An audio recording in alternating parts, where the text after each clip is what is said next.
Priatelia, už 30 rokov sa necháte zastupovať bandou nespôsobilých, opitých, svetovaných, nečestných, korumpovaných a vydieraných zástupcov. Prečo to robíte? Prečo nerozhodujete o svojich životoch a krajine vy sami? Ak si myslíte, že voliť poslancov a nechať parlamentu úplne voľnú ruku v rozhodovaní je riešenie, tak fajn, choďte si naštudovať preferencie a chystajte sa na nové voľby.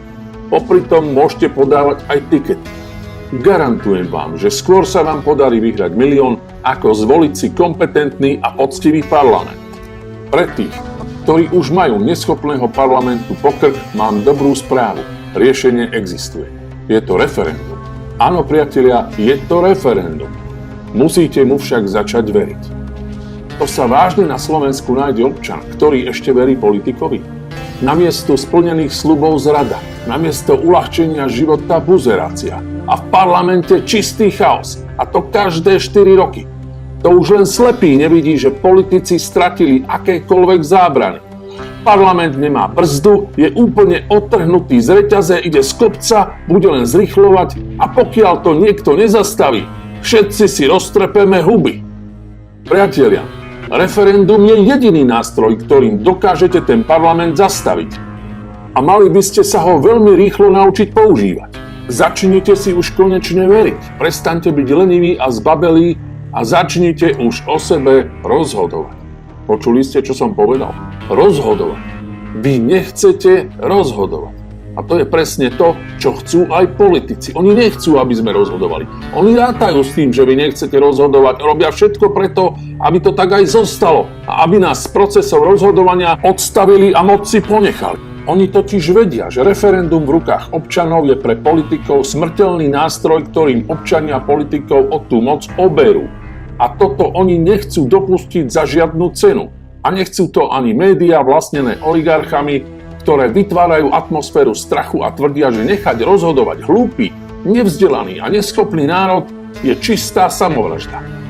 A vy ste im uverili. Uverili ste im, že ste hlúpi, že ste neschopní. Inak by ste k referendám chodili. Počúvaj, ty hlúpy, nevzdelaný a neschopný Slovák, ty sa nevieš rozhodnúť? Občan, chceš o sebe rozhodovať alebo nie? Ty nevieš, akú máš rád zmrzlinu. Ty nevieš, či vanilkovú alebo kakaovú. Občan, si taký lenivý zdvihnúť zadok a ísť zahlasovať? Áno, súhlasím s prítomnosťou cudzích vojsk na slovenskom území. Alebo nie, nesúhlasím s prítomnosťou cudzích vojsk na slovenskom území. Je to také jednoduché. Áno, alebo nie. Chcem to, alebo to nechcem. Buď rozhodnete vy, alebo nejaký zapredanec v parlamente, ktorý očakáva úplatok, alebo ktorého vydierajú. Skutočne o takejto závažnej otázke necháme rozhodnúť pár zbabelých a vydieraných panákov. Tvrdia vám, že budete musieť rozhodovať o komplikovaných zákonoch, o medicíne, atomovej energetike. Že budete musieť rozhodovať každý týždeň a že tí hlúpi, ktorých je väčšina, prehlasujú tých múdrych. Je to strašenie, čisté strašenie katastrofickými scenármi, aby vás od rozhodovania odradili. Najčastejší argument, ktorým Slováci sami seba odhovárajú od rozhodovania v referende je ten, že Slováci ešte nie sú dostatočne zrelí na rozhodovanie. Slováci o sebe totiž tvrdia, že nemôžu predsa o sebe rozhodovať, pretože sú sprostí. Počuli ste, Slováci? Ste sprostí jak kýbel gitu. Viete, kto to o vás povedal? No predsa vy sami. Ja vám nenadávam. Ja iba interpretujem výsledok vašeho vlastného sebahodnotenia. Niektorí tvrdia, že ulicu, lúzrov, spodinu alebo ovce nesmieme nechať rozhodovať, pretože by si ihneď schválili Mercedesy do každej rodiny a zrušili by dane. Viete, kto to tvrdí? Presne tí, ktorí už tie Mercedesy majú a tí, ktorí žiadne dane neplatia. Tvrdia to aj tí, ktorí sa cítia byť od ostatných múdrejší a inteligentnejší. Aj tí, ktorí boli alebo práve sú v parlamente. A aj tí, ktorí ovládajú médiá. Je to skutočne tak? Slováci, ste hlúpi? Podľa oficiálnych štatistík ste na tom, čo sa týka vzdelania, lepšie ako Švajčiari. Čo sa týka inteligencie, zaostávame za Švajčiarmi o 3 body, ale sme o bod pred USA, Talianskom, Austráliou, Francúzskom. Okrem toho existuje jedna krivka normálneho rozdelenia. A toto Gaussové rozdelenie nepustí. Ukazuje, že 15% občanov má IQ pod 85 a 15% nad 130.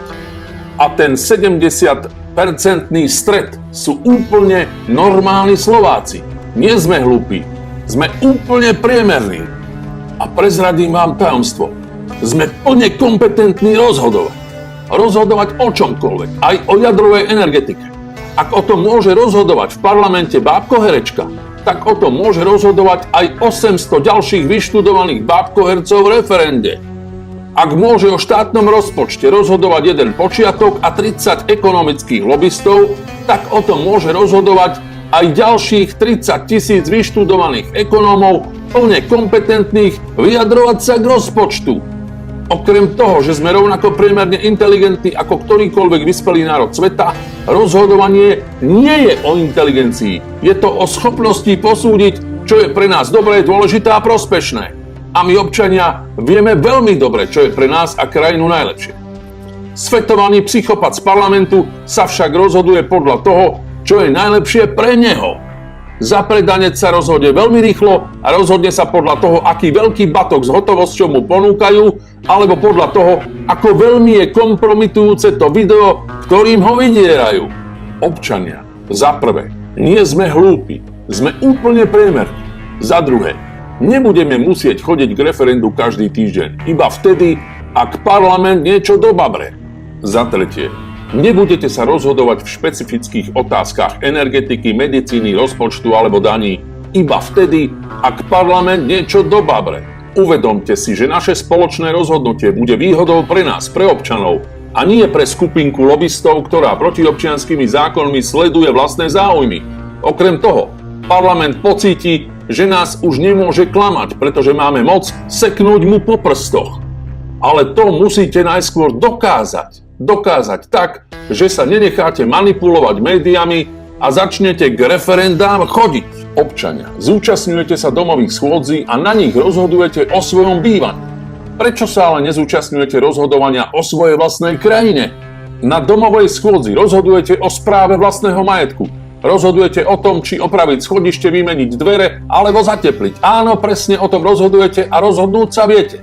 Tak prečo nerozhodujete aj o Slovensku? Aj to je váš majetok. Pre svoj panelák ste si vybrali správcu. Aj štát má správcu. Je to parlament. Má váš správca domu absolútne právomoci? Predpokladám, že nemá, ale predstavte si, parlament má. Môže vám správca odpredať pivnice bez vašeho súhlasu? No nemôže, potrebuje váš súhlas.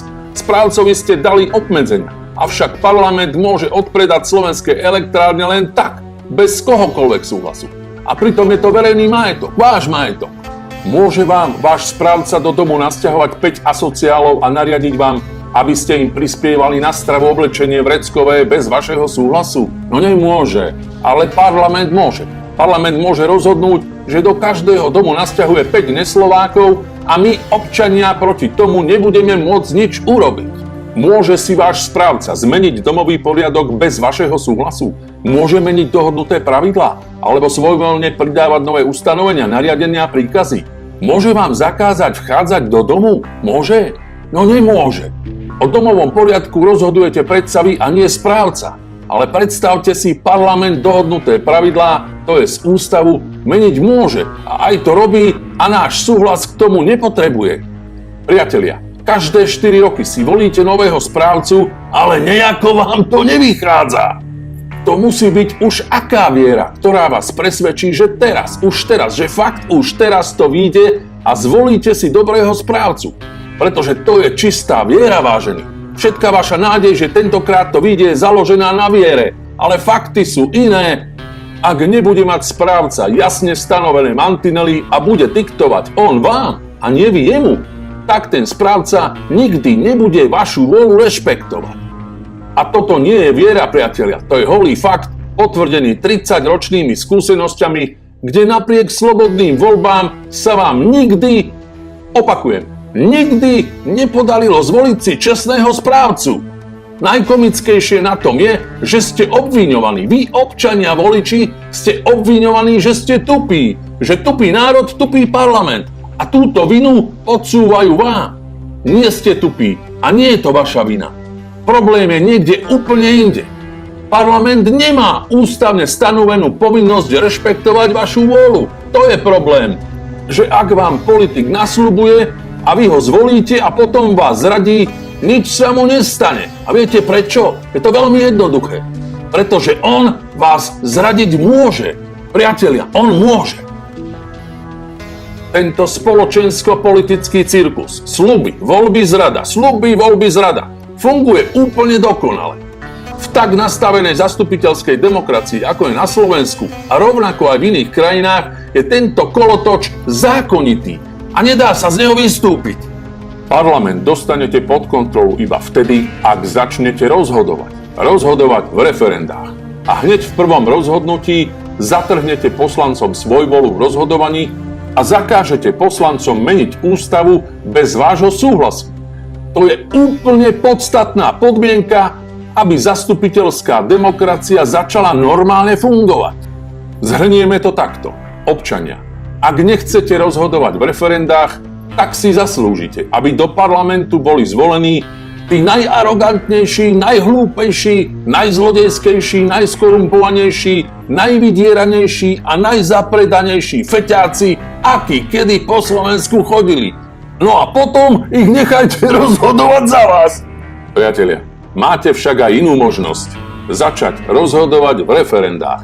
Rozhodovať o sebe a o svojej krajine.